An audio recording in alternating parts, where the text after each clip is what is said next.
नमस्कार, मैं अर्चना त्रिपाठी शुक्ला हिंदी नोट्स के यूट्यूब चैनल पर आपका स्वागत करती हूँ।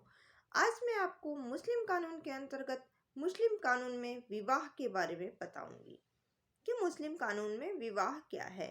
तो जैसा कि आपको सब पता है कि जो भारत में अन्य धर्मों की तरह इस्लाम भी विवाह का प्रबल समर्थक है। यानी कि इस्लाम में भी विवाह को एक सार्थक माना गया है, विवाह करना जरूरी माना जा सकता है, ऐसा आप कह सकते हैं। कहा जाता है कि मुस्लिम शादी में ब्रह्मचर्य नहीं होता है। यानी कि भारत में जो विवाह है वह एक सामाजिक आवश्यकता है जिसके माध्यम से परिवारों का निर्माण होता है। इसके साथ ही साथ परिवार जो कि हमारे समाज की मूलभूत एक संस्थाएं हैं, एक आवश्यकताएं हैं। इसके अलावा इस्लाम में एक महिला और एक पुरुष के बीच जो अंतरंग शामिल होता है वह एक मात्र तरीका होता है शादी के माध्यम से। साथ ही साथ मुस्लिम विवाह में एक व्यक्ति बहु विवाह का अभ्यास कर सकता है, यानी बहु विवाह कर सकता है, लेकिन यह इस्लाम बहु विवाह को प्रतिबंधित भी करता है। बहु विवाह के लिए पैगंबर द्वारा संरक्षित कई शर्तें भी हैं। आपको बता दें कि इस्लाम में जो निकाह है यानी कि शादी करने की सलाह दी जाती है। साथ ही साथ में कुछ व्यक्तियों के लिए यह अनिवार्य हो जाता है, परंतु इस्लाम में कहा गया है कि कुछ को शादी नहीं करना चाहिए, यानी निकाह नहीं करना चाहिए। कब? जब उसका जो जो उसका मतलब है वह भविष्य के परिवार और पत्नी को प्रदान करना अगर नहीं है तो फिर उसको शादी नहीं करना चाहिए। यानी शादी का मतलब है कि आप उसको पूरी तरीके से उसका भरण पोषण कर सकें, उसकी आवश्यकताओं को पूरा कर सकें। अगर आप ऐसे नहीं कर सकते हो तो आपको शादी करने की आवश्यकता नहीं है।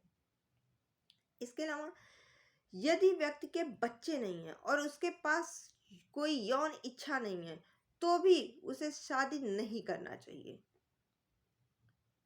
इसके अलावा कुछ अन्य शर्तें भी हैं जो भविष्य के धार्मिक दायित्व को प्रभावित करते हैं। अगर वह भविष्य के जो दायित्व हैं उनको पूरा नहीं कर सकता है तो भी उस व्यक्ति को शादी नहीं करना चाहिए, ऐसा इस्लाम में बताया गया है।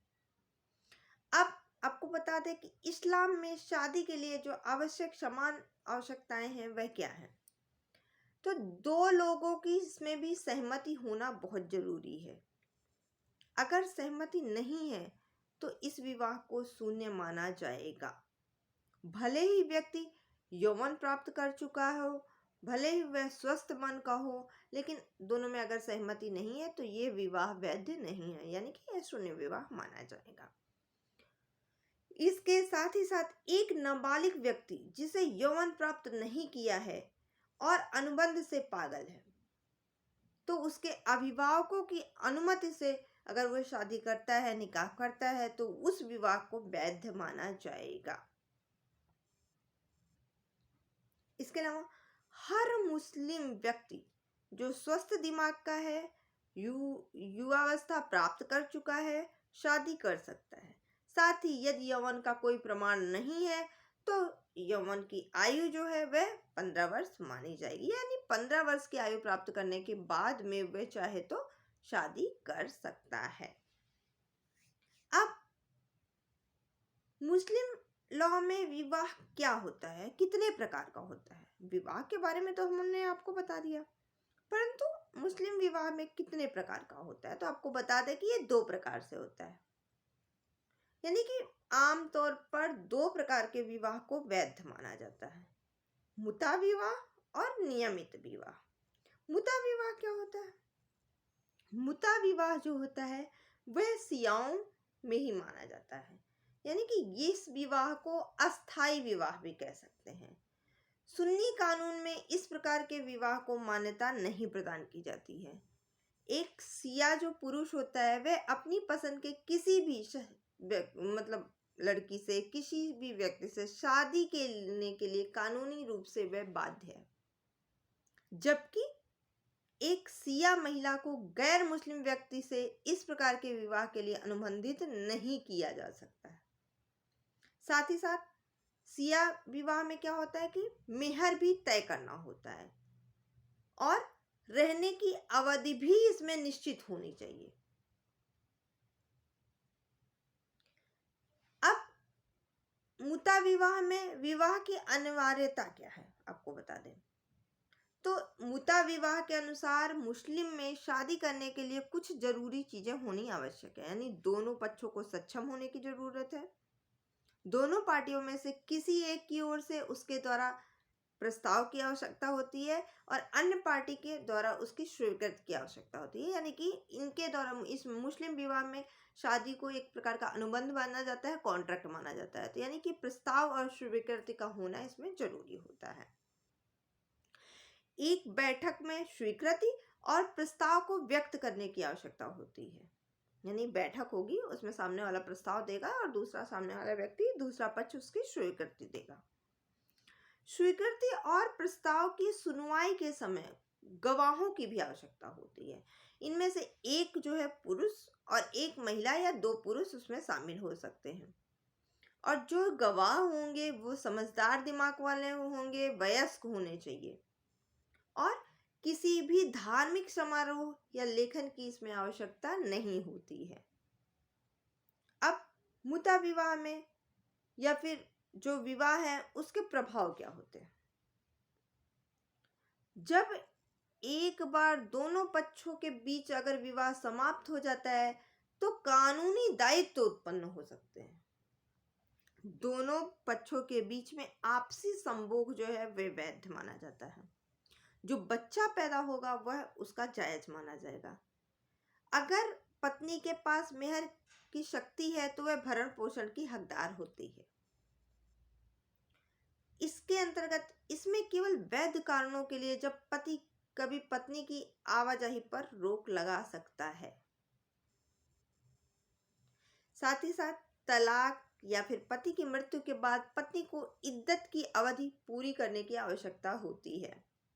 इस दौरान वह किसी और से शादी नहीं कर सकती है। तो यह तो रहा आपका पुता विवाह के बारे में कि पुता विवाह क्या होता है। और नियमित विवाह जो है वह जैसे अन्य विवाह होते हैं वैसे ही नियमित विवाह भी इसमें होता है। मुस्लिम लॉ में भी नियमित विवाह को उतना वो नहीं किया गया है, ठीक है। जैसे कि हिंदू लॉ में विवाह होता है वैसे ही मुस्लिम लॉ में भी विवाह होता है, ठीक है। तो नियमित विवाह का कोई विशेष मतलब परिस्थितियां या शर्तें नहीं है, सेम है जैसे मुता विवाह की है वैसे ही नियमित विवाह की है। यानी नियमित विवाह में इसमें लड़का और लड़की एक दूसरे को नहीं चुनते हैं जबकि पारिवारिक लोग ही चुनते हैं और इस विवाह को शून्य नहीं माना जाएगा। इसमें कुछ मतलब कि समाज और धर्म इत्यादि की आवश्यकता होती है। समाज के लोग, धर्म के लोग जो विवाह कराते हैं और जो विवाह की अनिवार्यता है उसको पूरा करते हैं तो वह जो है इसमें नियमित विवाह के अंतर्गत आ सकता है, ठीक है। जो विधिमान्य जो विवाह की शर्तें हैं अगर उनको आप पूरा करते हो तो वही विवाह जो है ये मुता के अंतर्गत आ जाता है। इसके अलावा निकाह होता है, निकाह को भी आप नियमित विवाह बोल सकते हैं। निकाह एक स्थायी विवाह होता है। निकाह में क्या होता है, इसमें दो वकीलों के द्वारा वर और वधू की सहमति लेने के बाद में उनका विवाह रजिस्ट्रार पर हस्ताक्षर करके और काजी या मौलवी के द्वारा निकाह को अरबी में पढ़ा जाता है, संपन्न कराया जाता है और इस तरह उनका निकाह विवाह होता है जिसको आप नियमित विवाह भी कह सकते हैं। बाकी जो शर्तें हैं वो दोनों की सेम ही होती हैं। आज की वीडियो में बस इतना ही। अगर आपको हमारा वीडियो पसंद आए तो प्लीज़ लाइक कीजिएगा, शेयर कीजिएगा, सब्सक्राइब कीजिएगा, बेल आइकन दबाना बिल्कुल मत भूलिएगा जिससे हमारी वीडियो आपको लगातार मिलती रहे। धन्यवाद।